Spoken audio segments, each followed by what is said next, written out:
Shalom semuanya. Selamat pagi, senang sekali bisa berjumpa dengan Anda.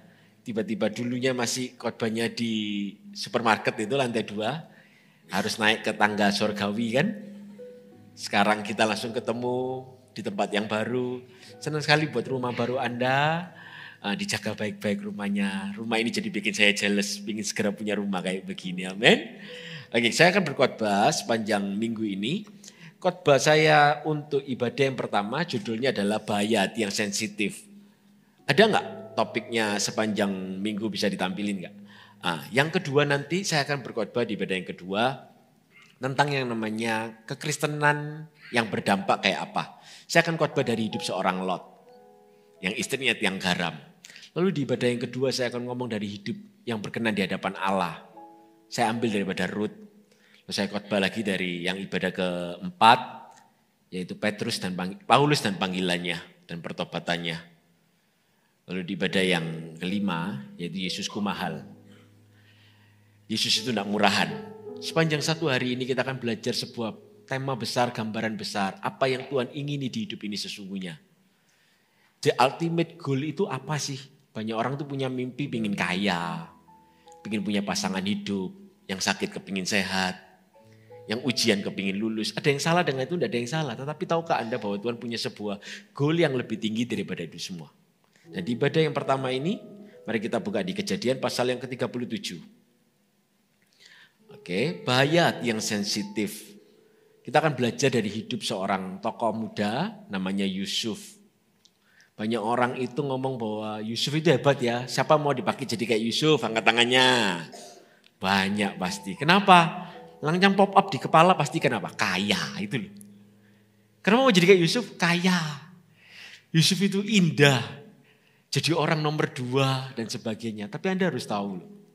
Bahwa ternyata untuk jadi Yusuf yang mateng. Yang dipakai Tuhan, yang diberkati luar biasa. Kita perlu lihat jauh ke belakang. Hidup Yusuf ini kayak apa sih? Saya kasih judul khotbahnya bayat yang sensitif. Hati yang sensitif itu hati yang gimana? Hati yang sensitif itu intinya adalah hatinya itu insecure. Gak aman. Orang kalau gak aman itu dia akan cari segala sesuatu untuk mengamankan dirinya. Kalau orang insecure dengan kekayaan, dia akan cari ceperan di mana-mana untuk buat dirinya kaya. Hatinya gak tenang. Kalau orang itu insecure dengan yang namanya fasilitas, dia akan pakai berbagai macam cara untuk naikkan dirinya, untuk dia dapat semua fasilitas yang terbaik di hidupnya. Kalau dia insecure dengan kecantikannya, dia akan operasi plastik, gak cuma itu aja. Tapi gak salah loh ya, operasi plastik gak salah. Tapi saya ngomong hatinya, hati yang gak berpuas diri itu. Hati yang gak aman. Lihat temennya, pakai tas merek apa, dia enggak mau kalah, tasnya lebih harus bagus lagi. Yang satu pakai handphone apa, dia enggak mau kalah. Satu cincinnya berapa, dia cincinnya 10. Enggak mau kalah. Ada enggak orang-orang kayak gini di hidup ini? Banyak. Pendeta bisa enggak insecure? Bisa. Apa ya pertanyaannya bikin pendeta insecure? Jemaatmu berapa sekarang? Anda sudah berkhotbah di mana aja? Anda gembalain siapa aja. Ada orang itu tidak berani ngomong dirinya. Tidak berani ngomong apa adanya. Sungkan. Kamu PDP, PDM atau PDT. Atau PS. Atau doktor. Insecure. Yusuf nih. Banyak orang ngomong, Yusuf itu kasihan ya. Dan sebagainya. Anda harus tahu loh. Kenapa Yusuf itu mengalami hal buruk di hidupnya. Ternyata ketika saya pelajari ini, Yusuf itu orangnya sensitif hatinya. Orang yang sensitif itu tidak cuma tidak kenaan. Tapi kalau dicari paling dalam akarnya, hatinya itu tidak pernah bisa cocok, gampang cocok sama orang. Dia selalu pakai segala sesuatu untuk dirinya. Coba kita buka di Kejadian pasal yang ke-37. Ayat yang kedua sampai ke-8 ya. Inilah riwayat keturunan Yakub. Yusuf tatkala berumur 17 tahun jadi masih muda. Biasa mengembalakan kambing domba bersama-sama dengan saudara-saudaranya, anak Bilha dan Silpa, kedua istri ayahnya. Dan Yusuf menyampaikan kepada ayahnya kabar tentang kejahatan saudara-saudaranya. Ayat yang ketiga, Israel lebih mengasihi Yusuf dari semua anaknya yang lain. Sebab Yusuf itulah anak yang lahir pada masa tuanya dan ia menyuruh membuat jubah yang maha indah bagi dia.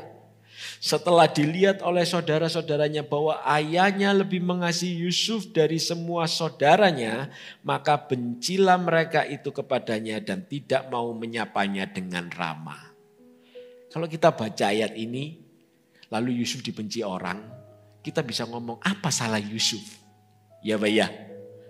Orang Yusuf tidak pernah minta untuk lebih dikasih dibanding yang lain. Tapi tiba-tiba papanya Yakub itu jatuh cinta lebih terhadap dirinya. Kenapa? Karena dia adalah anak daripada istri yang dia kasihinya yaitu Rahel. Tapi di balik itu semua Anda harus tahu loh. Dikatakan Alkitab itu tidak ada sugarcoat. Contoh ya, para wanita itu kalau selfie. Ya maaf loh ya, ini kata orang bukan saya ya. Dia kalau selfie itu ya, fotonya 100 yang di-post 1. Semuanya itu mirip. Anda kalau pakai aplikasi sekali delete duplicate itu langsung habis semua fotonya. Kenapa? Kenapa dari 100 yang di-post 1?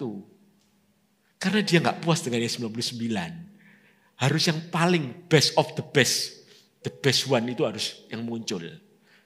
Kalau dia lagi tidur, ngiler gitu nggak mungkin di-post. Bisa tengkar suami istri kayak begitu tuh. Bisa langsung talak, cerai langsung. Tuhan tidak ada sugarcoat. Dia katakan itu apa adanya. Tapi kalau kita dengan cermat memperhatikan ayat demi ayat, kita tahu sesungguhnya si Yusuf ini kayak apa. Kan dikatakan begini, ayat yang kedua. Yusuf tatkala berumur 17 tahun, ada stripnya kan, jadi masih muda. Ini beda loh. Orang muda itu memang dipakai Tuhan, tapi Anda harus bedakan. Daud muda, ini muda, tapi yang Daud matang, ini tidak matang. Yusuf ini tidak matang, loh kok bisa? Dikatakan dia biasa mengembalakan kambing domba bersama dengan saudara-saudaranya, anak-anak Bilha dan Silpa, kedua istri ayahnya. Dan Yusuf menyampaikan kepada ayahnya kabar tentang kejahatan saudara-saudaranya. Saya mau tanya sama Anda, yang disampaikan ini saudaranya bikin apa sih? Saudaranya memang ciak domba papanya. Saudaranya ini memang tidur dengan pelacur. Bukan, ini kesalahan saudara biasa. Mak aku dikata-katain loh, mak aku didorong dikit loh, pak aku dicubit loh. Ini orang wadulan. Tahu wadulan? Orang Surabaya bilang tukang ngadul, tukang lapor. Dikit-dikit lapor, dikit-dikit lapor. Lapor enggak penting-penting dilaporin. Gemes enggak Anda? Anda kalau punya saudara kayak gitu, pingin Anda apain? Masukin sumur, saya juga sama. Jelas lah. Orang laporan gini-gini lapor gitu. Apa sih? Kenapa dia lapor? Carimu. Anda yang ngomong bukan saya loh ya. Anda yang lengkapi ini penderitaan jadi lengkap. Jadi orang suka lapor itu cari muka. Tapi bukan lapor karena sebuah kejahatan. Anda harus tahu kejahatannya itu bukan yang big deal. Kenapa dia cari muka? Dia mau nunjukin bahwa ini loh. Aku itu lebih disayang papa. Aku kalau ngomong didengar. You ngomong gak didengar, I ngomong didengar. Sekarang anak-anak itu, sekarang ngomongnya I you loh ya. Lalu saya jumpai anak saya kalau ngomong you, I, papa, not you. Aku bilang begitu. You, papamu ini, not you, not your friend, your papa. Mereka tuh begitu cekcok. Orang yang hatinya sensitif, insecure, dia itu selalu punya sebuah simptom, gejala yang sama. Atau muncul yang namanya penyakit yang sama. Apa itu? Dia itu tidak bisa handle favor orang. Siapa senang foto sama Pastor Philip? Angkat tangan. Senang foto sama Pastor Philip? Angkat tangan. Oh, seneng kan? Foto Anda di-post di IG-nya enggak? Anda nge-post foto di IG Anda. Tidak ada yang salah loh ya. Saya tidak bilang Anda sensitif. Maaf, di Rajam Batu gawat. Saya masih ada sampai ibadah 5 soalnya. Tapi banyak orang tuh begitu. Pingin ngerasa dekat dengan sesuatu, dengan seseorang rasa ini loh di foto aku. Ini loh di-post di IG-nya. Anda di-post di IG-nya belum tentu Anda diingat di hatinya. Kebetulan foto sama jemaat yang dicinta. Tapi orang yang hatinya insecure, itu selalu kalau dia dapat favor seseorang, dia bangga-banggain, dia pamer-pamerin, dan dia manfaatkan favor itu. Anda tahu favor? Perkenanan. Kita tuh enggak bisa ngomong, kamu gak adil ya, kamu lebih cinta yang sana dibanding sini. Karena cinta harus milih. Gimana dong? Lah kalau Anda adil, Anda akan cintai dan nikahi semua wanita di muka bumi ini. Yang pria katakan, benar berarti cinta terhadap istrinya. Kalau Anda bilang amin, Anda akan punya banyak istri. No, cinta itu milih kok. Kasih itu milih. Jadi Anda tidak bilang, tidak adil, sana lebih dikasihi. Itu terserah mereka. Terserah orang mau ngasih kita apa enggak, itu terserah mereka. Kita itu harus penuh hatinya. Kalau hati kita tidak penuh, Anda dikasih pun akan selalu kurang kok. Anda itu akan seperti seseorang yang istilahnya itu black hole, lubang hitam. Dimasukin apa aja kurang. Tidak pernah ngomong kamsya ya kamsya. Anda akan selalu minta lebih dan lebih dan lebih. Loh, orang yang hati insecure itu siapa sih? Member. Enggak. Sponsor. Enggak juga. Bahkan sampai gembala pun bisa insecure loh hatinya. Hatinya sensitif. Lihat, orang yang sensitif kayak apa berikutnya. Dikatakan begini ayat kelima. Pada suatu kali bermimpilah Yusuf, lalu mimpinya itu diceritakan kepada saudara-saudaranya. Sebab itulah mereka lebih benci lagi kepadanya. Ini bayangin ya, sudah benci tambah benci. Makan itu sudah asin ditambah garam, kasinan. Ayat ke-6. Karena katanya kepada mereka, coba dengarkanlah mimpi yang kumimpikan ini. Anda harus tahu loh, dia ngomongnya itu tidak baik loh. Ini bayangin ya, dia itu bocil 17 tahun. Koko-kokonya itu umurnya mungkin paling dekat sama dia 25 tahun. Yang lain 30 tahun. Anda bisa bayangin gak? Orang umur 30 tahun gemes sama orang 17 tahun. Itu yang keterlaluan yang 17 apa yang 30. Ya bisa macam-macam lah ya, tergantung.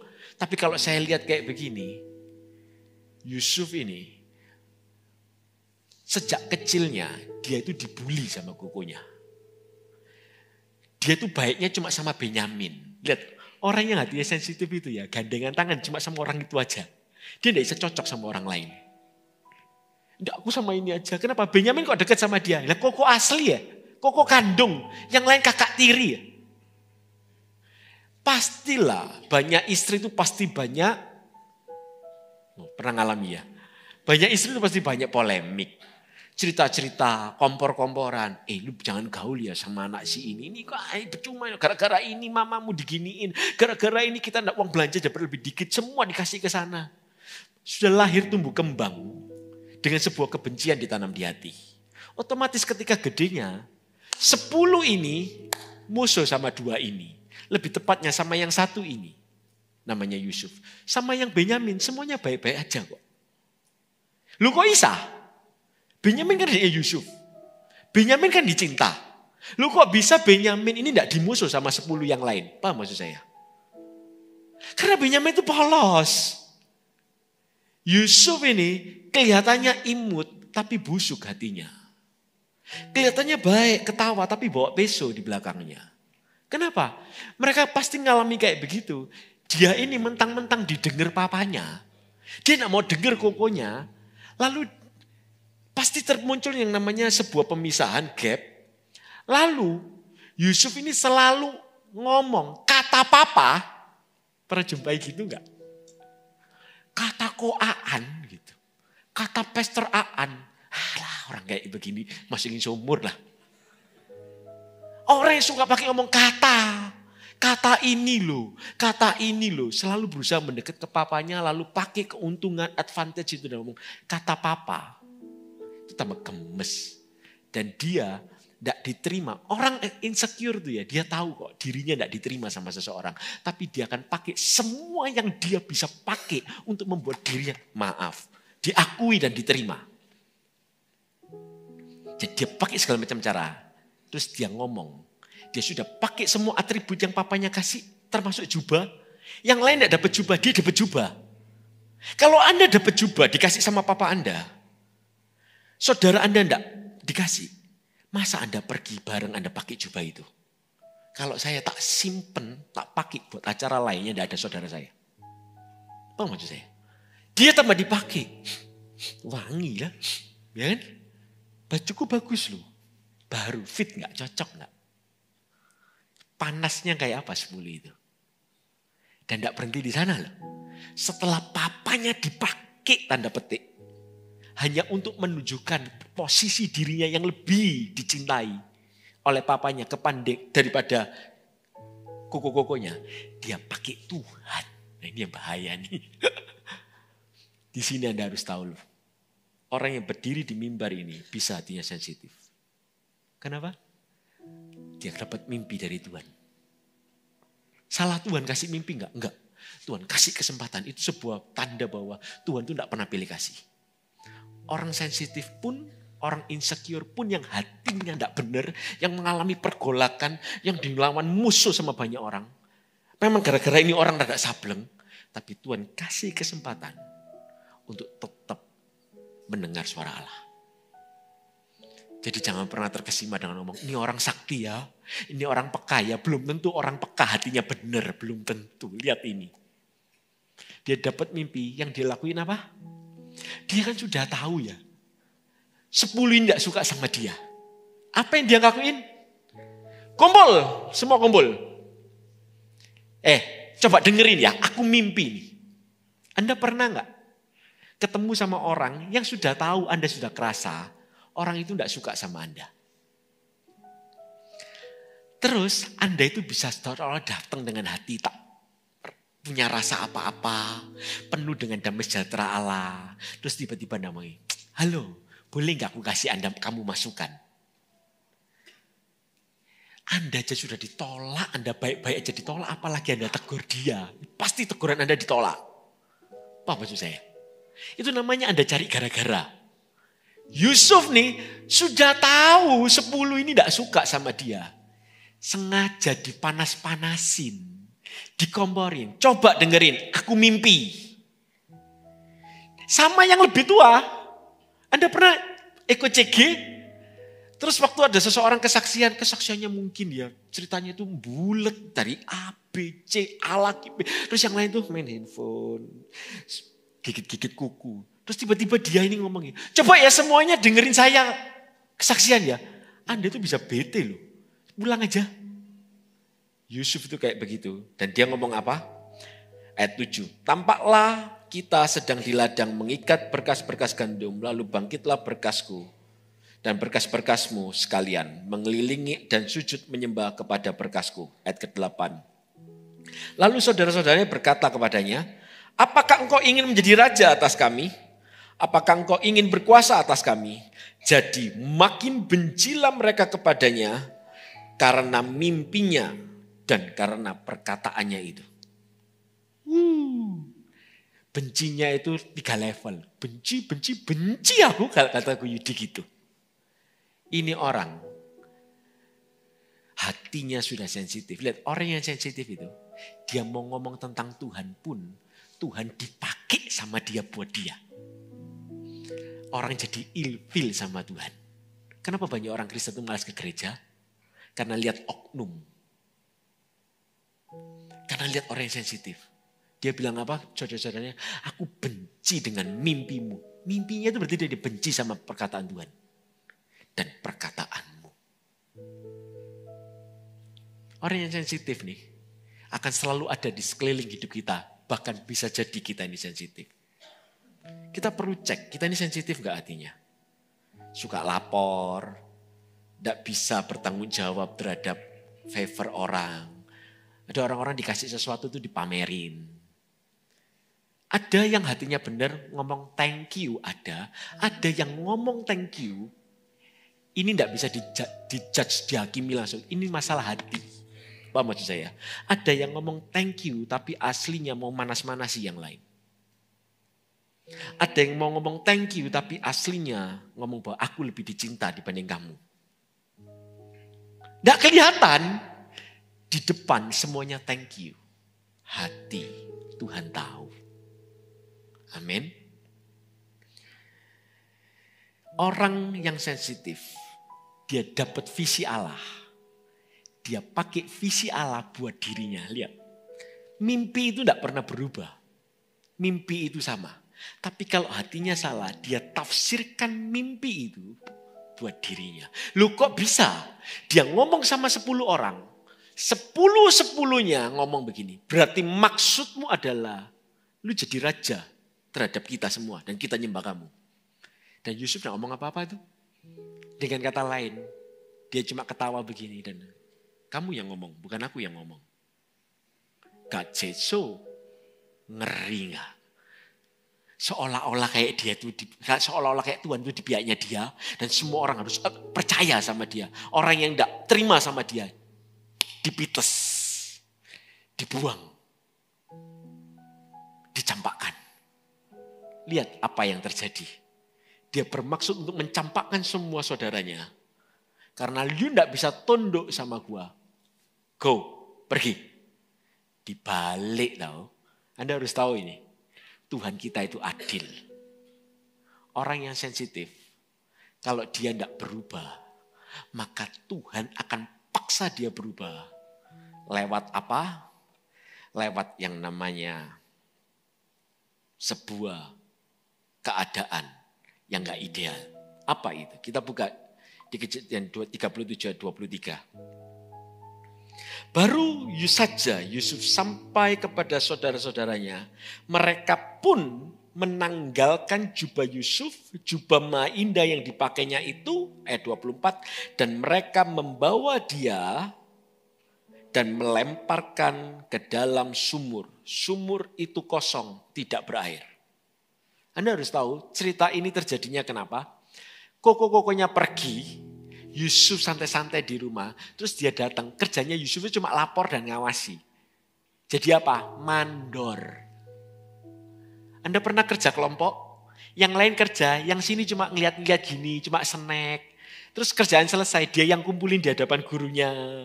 Dia yang lapor di hadapan pemimpin, seolah-olah dia yang kerja. Padahal orang lain yang kerja, dia paling pintar mengatas nama. Aku, ini C, ini Ko, ini Pak, ini Bu. Sama Yusuf itu. Akhirnya apa? Gemes. 10 ini, dia datang gak pakai babi bu. Langsung diapain? Ditanggalkan jubah itu. Lihat, orang yang sensitif, orang yang insecure, dia itu selalu punya sesuatu yang dia banggakan. Yusuf itu dia punya yang dia banggakan. Apa? Satu-satunya jubah yang cuma dia punya. Yang lain tidak punya. Orang sensitif tidak mau berubah. Apa yang dia banggakan, apa yang dia dewa-dewakan, apa yang dia pamer-pamer itu akan ditarik paksa dari hidupnya. Ditarik, ditanggalkan. Anda bisa bayangin gak? Dia seolah-olah, izinkan saya pakai kata-kata ini ya. Diperkosa, tanda petik. Ditelanjangi. Dipaksa sama kuku-kukunya, ditarik. Dan dia harus bikin, dia tidak punya apa-apa. Itu gambarin apa?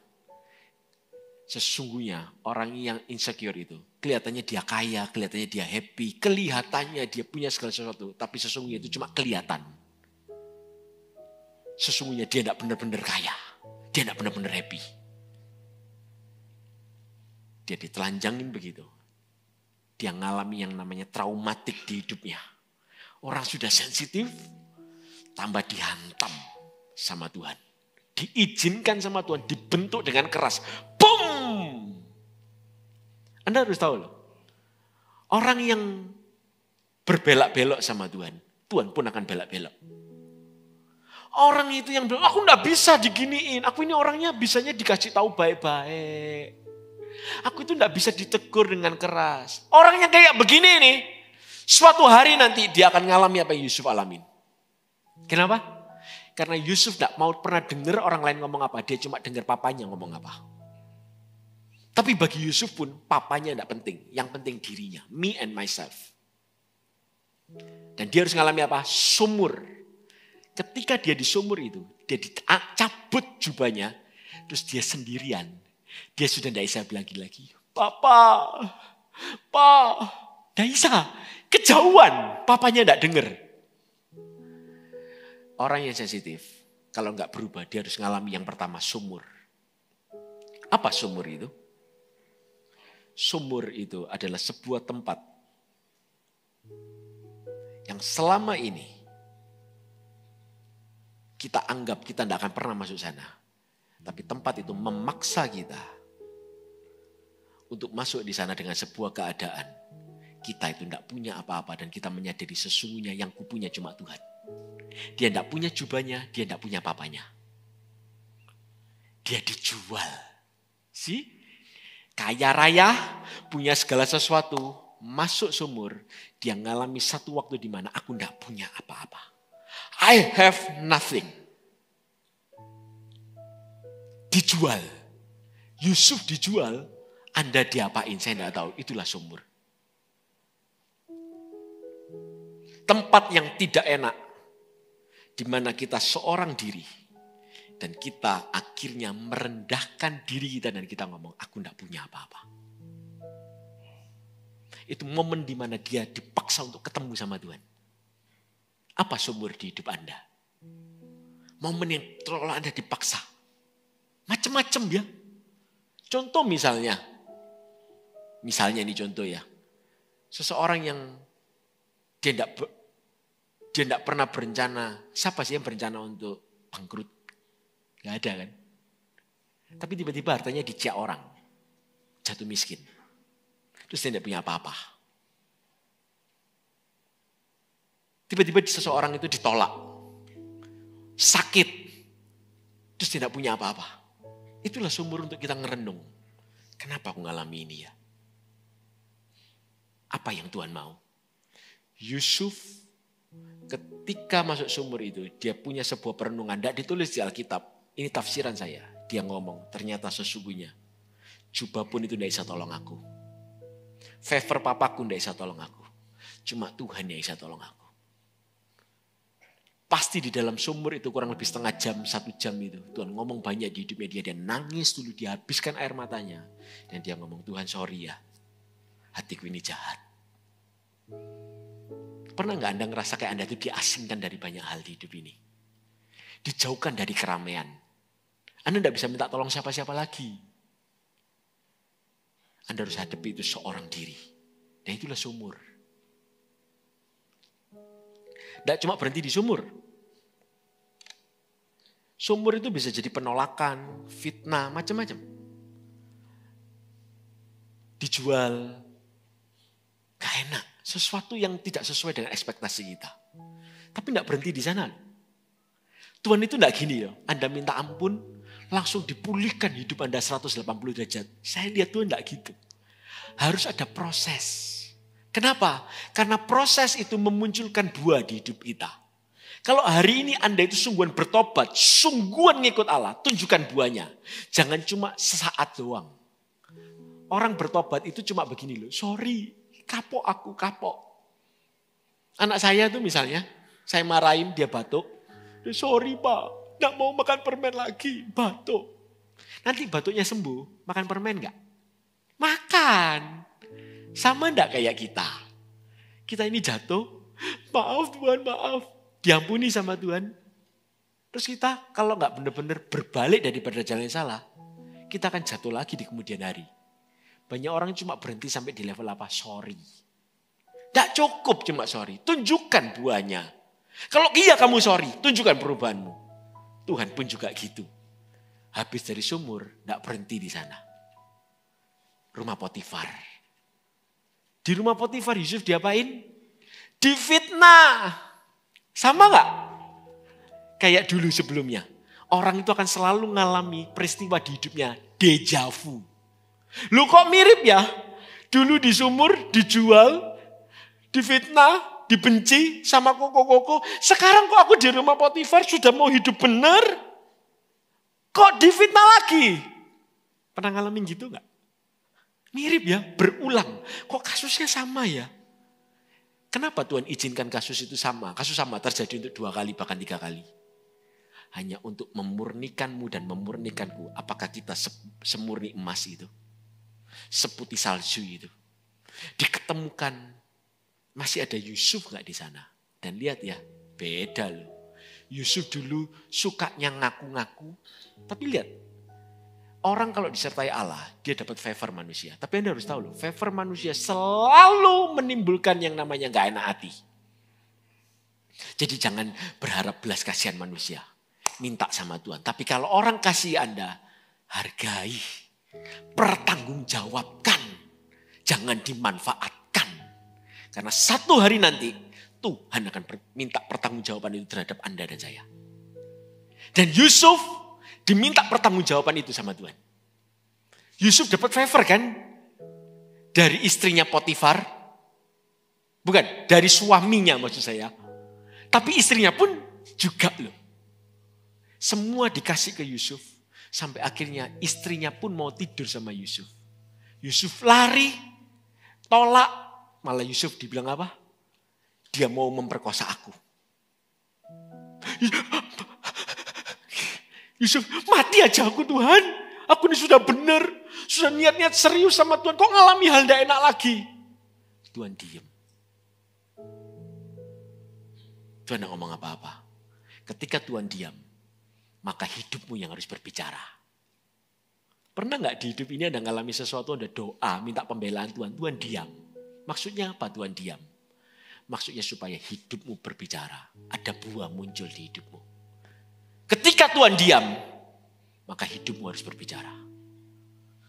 Lihat, ayat Kejadian 39, ayat yang ke-6, yang terakhir. Ketika Yusuf masuk di rumah Potifar itu. Dikatakan begini ayat ke-6. Segala miliknya diserahkan kepada kekuasaan Yusuf. Dan dengan bantuan Yusuf ia tidak usah lagi mengatur apa-apapun selain dari makanannya sendiri. Adapun Yusuf itu manis sikapnya dan elok parasnya. Di sebelumnya tidak pernah disebut.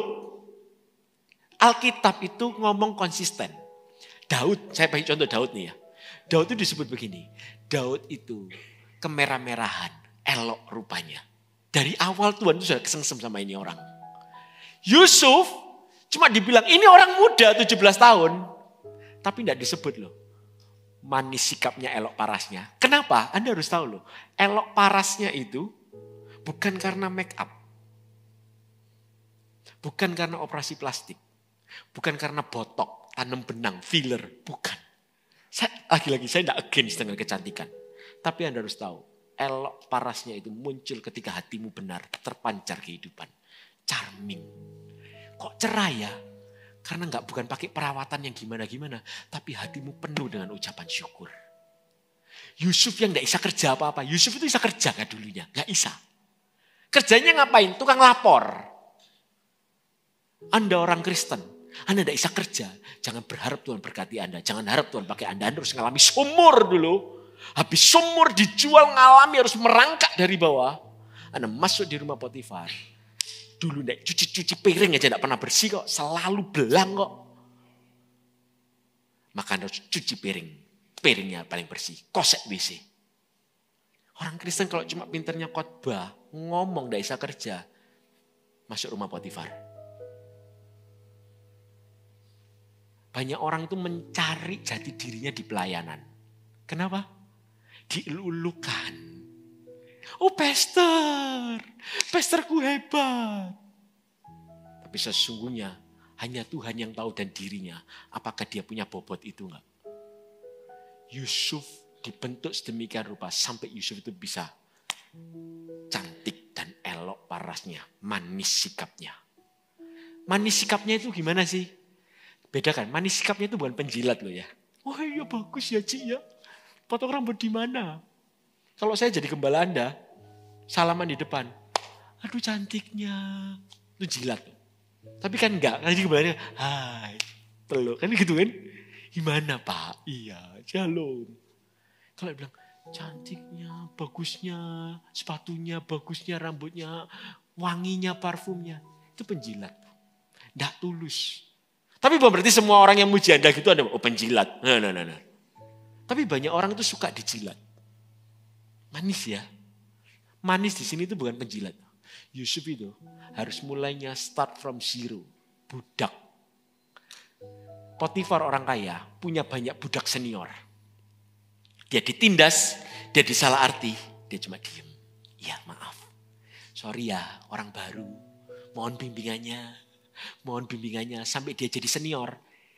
Yang senior lebih senior dari dia, enggak pernah balas sekarang. Enggak gitu. Dia baik, ya Pak, mari Pak. Mari Bu, gini ya caranya ya, kamu bagian sana, saya bagian sini ya. Dia enggak cuma ngorder tapi dia juga kerja. Makanya dia bilang manis sikapnya. Hari ini apakah manis sikap Anda? Atau orang malah enak? Orang kalau kemanisan itu enak loh ya. Orang suka jilat, suka cari muka, itu enak orang. Kenapa sih? Loh aku ini salah apa? Saya mau tanya terhadap para penjilat kalau seandainya ada. Ya. Maaf loh ya, saya ngomongnya harus aplikasi begini. Ini bukan saya ngomong Tuhan nih. Orang itu enak loh sama Anda. Anda sadar gak? Yang senang sama Anda hanyalah orang yang Anda jilat. Maaf, terus terang. Makanya Tuhan itu kasih kita itu selalu ke atas, ke samping, ke bawah. Kalau atas itu cuma suka sama Anda, cuma atas Anda saja, pemimpin Anda. Lalu tim Anda, sebaya Anda, dan pelayanan Anda, orang yang Anda layani, enak sama Anda. Berarti Anda itu penjilat. Maaf, termasuk di perusahaan. Tim penjualan Anda, males aku punya pemimpin. Cek, kok bisa dia jadi pemimpin di gereja Mawar Sharon Samarinda? Kerjaan di kantor, ya kan? Nggak sesuai. Kita diperes, tak dihargai dan sebagainya. Sih, Tuhan itu selalu kasih kita itu 3 kok. Nggak cuma 1. Yang penting pemimpin seneng. Siapa nggak suka dijilat? Saya dijilat ya seneng kok. Saya punya 2 anak. Yang satu datang selalu begini, Papa. Yang satu gini, Pak. Ya saya senang diginiin dong. Pasti sekalipun saya cinta dua-duanya. Tapi ya apa. Ini pengakuan seorang papa loh. Anda orang tua, Anda juga merasakan perasaan yang sama dan punya pendapat yang sama kan. Kalau kita bilang, enggak aku sayang dua-duanya. Alah, Anda cuma berusaha meneduhkan hati yang satu. Kalau mau jujur, ini orang ya bikin aku itu gampang hancur hati deh. Melting ketemu kamu. Dimarahin. Responnya, maaf Pak. Yang satu dimarahin, apa? Aha. Anda ketawa berarti ini jawaban Tuhan kan? Konfirmasi bahwa benar. Kalau Anda ketemu, aduh sama yang ini aku tidak bisa marah. Dua-duanya aku cinta, tapi sama yang ini aku tidak bisa marah. Kenapa sih setiap kali dimarah selalu responnya baik. Iya Pak, sorry Pak, sorry. Apa maksud saya? Siapa orang tidak suka dipuji? Siapa sih? Tunjukin ke saya. Siapa? Kalau saya dibilang gini, saya pulang gitu. Selesai ibadah saya, Pastor dari misalnya sekian ratus orang datang. Semua datang, Pastor khotbahnya bagus Pastor. Tahun depan datang lagi ya, atau bulan depan datang lagi ya. Saya ya seneng lah. Kalau sebenarnya jelek, tidak guna lah, dangkal. Lain kali jangan khotbah lagi. Nangis saya. Apa maksud saya? Jangan pakai pujianmu itu jadi ringan. Pujian kita itu harus ada bobotnya. Tulus. Amin. Yusuf membuktikan di rumah Potifar itu. Dia difitnah. Dia berespon dengan benar. Tapi Tuhan itu gak gampang ditipu. Dulu aku pernah memberimu sebuah kasih karunia. Tapi kau gak manfaatkan itu. Maka kau harus menangis untuk memperolehnya kembali. Lihat, ada konsistensi di Alkitab. Dari kisah Kain, Esau, semuanya. Adam, dan sebagainya. Tanah ini akan terkutuk. Tapi namanya orang cinta ya. Tidak tak kutuk selama-lamanya. Tapi kalau kamu bekerja giat sedemikian rupa, tanah ini akan membuahkan hasilnya. Kau akan terkutuk. Tapi kalau kamu bersusah kuat, kau akan jadi bangsa yang besar. Tuhan itu baik. Di dalam marahnya masih ada penerimaan. Tetapi tidak langsung dipulihkan. Tapi dia mau menunjukkan bahwa kamu harus serius loh. Ngikut aku itu harus serius. Lihat. Kalau sampai di sumur itu. Yusuf pahit sama Tuhan. Yusuf gagal. Yusuf berhasil. Yusuf masuk ke rumah Potifar, tapi tidak berhenti di sana. Berikutnya masuk apa lagi? Penjara. Penjara itu ngalami apa sih dia? Dia dilupakan. Coba buka di Kejadian pasal 40 ayat 23. Dan terjadilah, ayat 20 dulu. Kejadian 40 ayat 20. Dan terjadilah pada hari ketiga, maka hari kelahiran Fir'aun, maka Fir'aun mengadakan perjamuan untuk semua pegawainya. Yang meninggikan kepala juru minuman dan kepala juru roti itu di tengah-tengah para pegawainya. Kepala juru minuman itu dikembalikannya ke dalam jabatannya, sehingga ia menyampaikan pula piala ke tangan Fir'aun. Tetapi kepala juru roti itu digantungnya seperti yang ditakbirkan Yusuf kepada mereka. Ayat 23, baca bersama-sama dengan saya. Hitungan kita, 1, 2, 3. Tetapi Yusuf tidaklah diingat oleh kepala juru minuman itu, melainkan dilupakannya. Anda pernah dilupakan enggak? Marah enggak?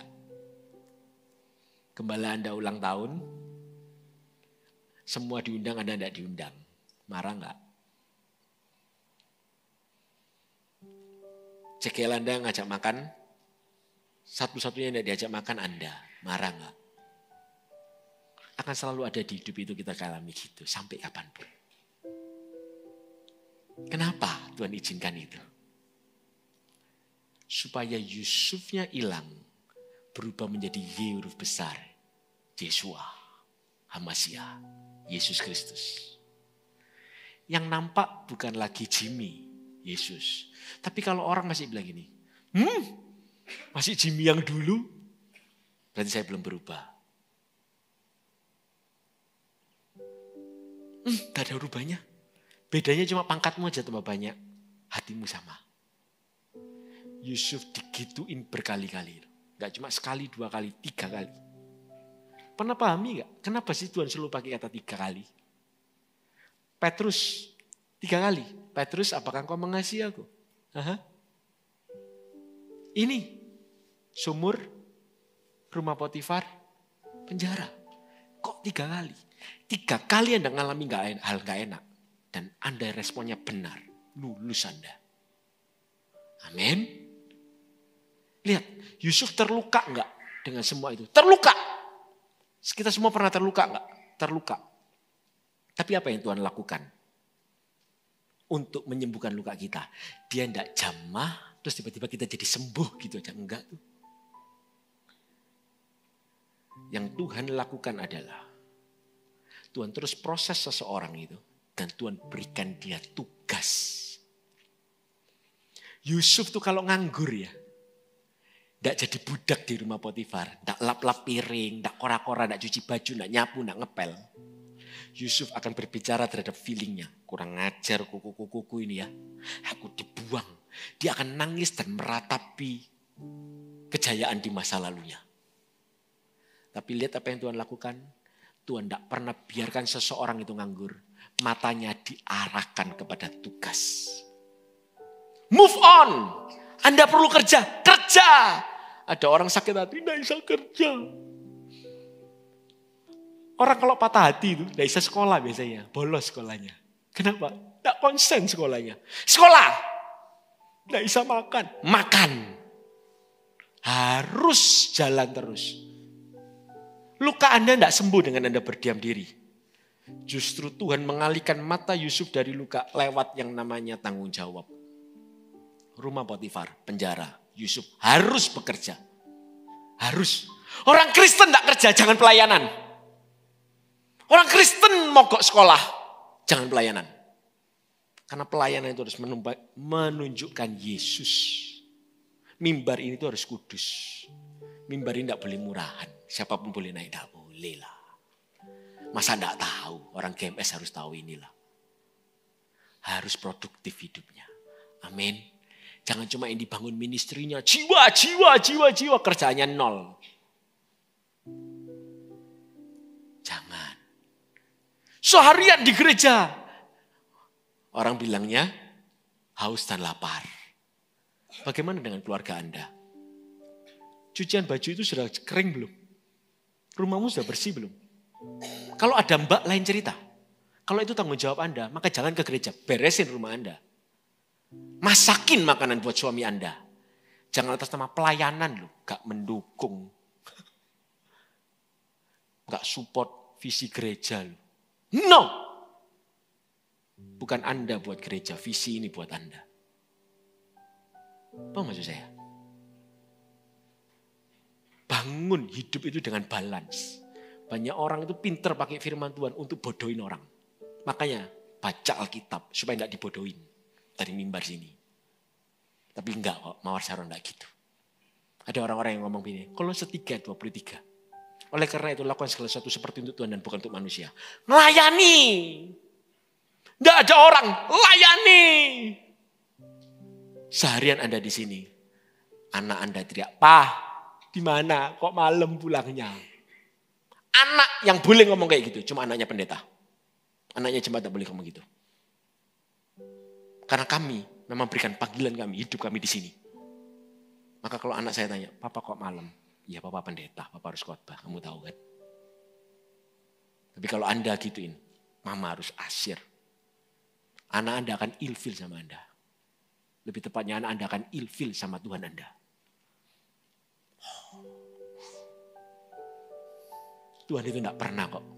Untuk bahagiakan seseorang tidak pernah korbankan yang satu tidak pernah. Lihat Ishak tidak pernah mati. Hanya dosa yang harus mati. Amin. Yusuf itu tidak pernah rela sesungguhnya untuk dia dijual. Yusuf tidak pernah rela dia difitnah. Yusuf tidak pernah rela jadi budak. Yusuf tidak pernah rela untuk susah. Kalau kita baca, dia tuh nangis kok waktu ketemu saudaranya. Kenapa dia nangis? Bukan kangen, tahu nggak? Gemesnya keluar semua. Selain kangen, gemesnya keluar. Masih ada daging di sini. Saya kalau misalnya gitu, Pastor Jimmy, standby 5 kali ibadah, enggak rela. Enggak rela, enak ditarakan 3 kali ibadah, masih punya family time. Makanya di sini setahun sekali aja lah, jangan tiap minggu. Bercanda ya. Enggak rela. Yusuf juga enggak rela. Siapa yang rela masuk sumur? Siapa rela masuk penjara? Siapa rela difitnah? Enggak ada yang rela. Tapi sometimes Tuhan paksa kita supaya kita berubah karena tidak banyak orang rela untuk berubah. Perubahan itu cuma 2, disengaja atau dipaksa. Anda pilih baik-baik lah. Kalau Tuhan ngomong begini, anakku, terus Anda bilang, iya Tuhan, kamu berubah ya? Iya, enak.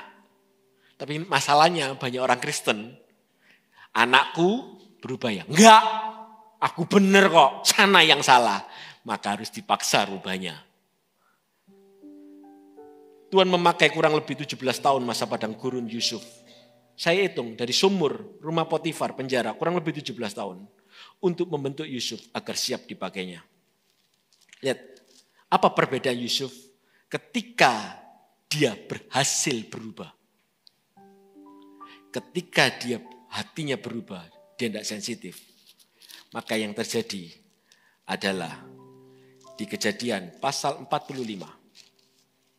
Ini aja yang terakhir.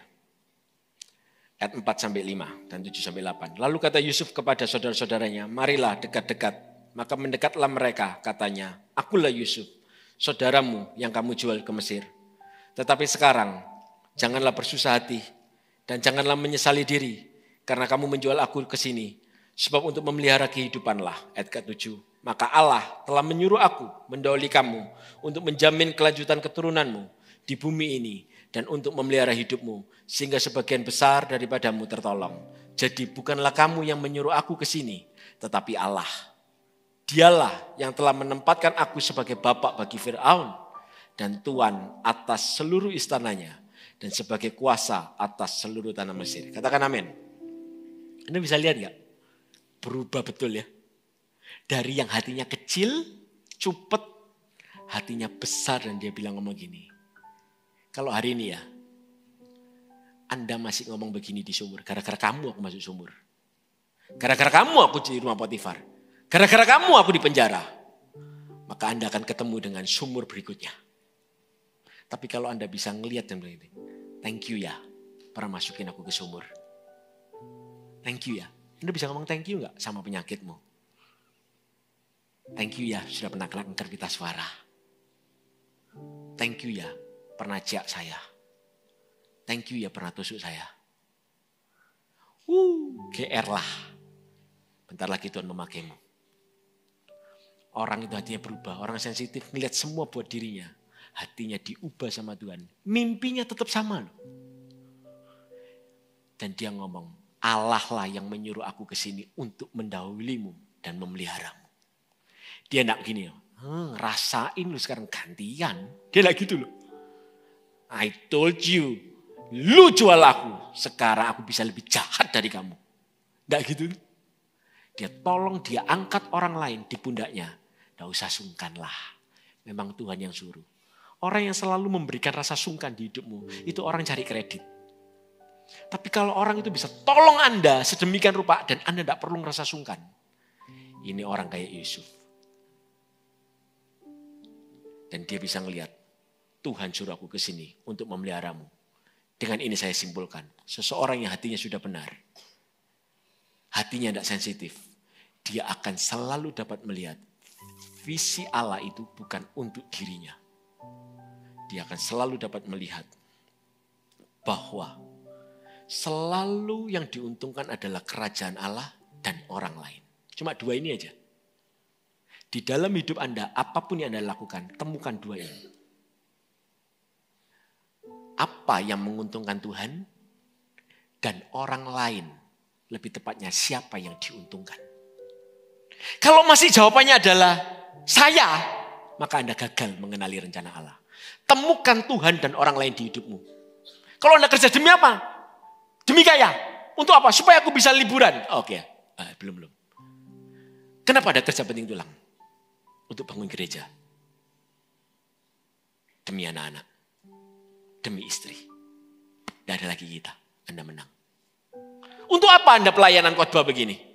Supaya follower IG naik. Jemaat GMS nambah. Bukan Tuhan. Kalau tujuannya adalah jemaat. Tuhan. Anda menang. Amin. Saya kasih 3 poin. Munculkan. Bahaya hati sensitif dan saya selesai. Pemain musik maju ke depan. Orang yang hati sensitif yang pertama. Tidak dapat melihat rencana Allah. Yang kedua. Tidak dapat masuk dalam rencana Allah. Dan yang ketiga. Tidak dapat mengenapi rencana Allah. Ini beda loh. Yang pertama-tama melihat, 2 masuk, 3 ngenapi. Anda bisa lihat rencana Allah di hidup Anda enggak? Melewat setiap hal yang tidak enak di hidup ini. Susah pastor, sakit hati saya, mangkel saya dikecewakan, saya difitnah, saya dilaporin yang enggak.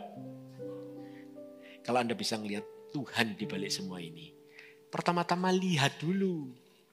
Kalau Anda, Yusuf awalnya tidak bisa lihat, makanya dia nangis. Sometimes diperlukan air mata untuk Anda bisa ngelihat. Setelah Anda air matanya reda, Anda bisa jernihkan lihatnya. Waktu Anda nangis kan kabur penglihatan kita. Feeling kita apa semuanya. Setelah bisa lihat, itu pintunya Anda masuk. Banyak orang berhenti sampai di level masuk. Pintunya dibuka tapi cuma begini. 1 kaki di kerajaan Allah, 1 kaki masih di dunianya. Anda harus masuk lebih dalam. Genapi. Nikmati semua fasilitas di dalamnya itu. Nikmati keindahan kerajaan Allah dan kebesarannya. Amin. Maukah kita hari ini? Firman ini bukan buat orang lain. Kalau hari ini muncul di hati Anda, benak Anda begini. Oh eman ya. Oh gitu dia ini datang. Khotbah ini buat dia loh. Terus Anda WA. Datang ibadah 1. Firman ini buat kita. Buat saya. Untuk ngingetin Jimmy, hatimu tidak boleh sensitif. Tahu nggak musuh pendeta itu siapa? Bukan setan, tahu nggak? Musuh pendeta itu pendeta. Tidak bisa lihat, tidak bisa happy. Lihat gereja lain tumbuh. Tidak happy. Lihat pendeta lain diberkati. Ngomongnya, makan duit jemaat ya. Kalau itu masih ada di hati ini, tak boleh khotbah ini. Khotbah itu bukan teori, khotbah itu diproses, dibentuk sini. Tahun lalu saya tidak kesini sama sekali kan. Itu namanya sabatikal buat saya pribadi. Tuhan bentuk saya dibecek-becek. Semua orang, wah bagus khotbahnya. No. Khotbahmu bagus tidak dengan hatimu. Becek. Ngalami hal tidak enak semuanya. Lain kali kesempatan saya ceritakan itu. Proses tahun lalu titik terendah di hidup saya. Istri saya divonis kanker, respon saya gimana? Sal muncul semuanya. Diam, stay. Tidak boleh salah paham. Ditegur, tidak boleh bela. Ya, thank you ya. Ya, belum jadi anak yang baik. Aku mau jadi pembawa senjata. Ya, maaf. Kalau orang ditegur, oh iya aku begini. Oh iya, Jimmy yang lalu. Ku tinggalkan anak-anakku, ku beralih ke sini. Amin.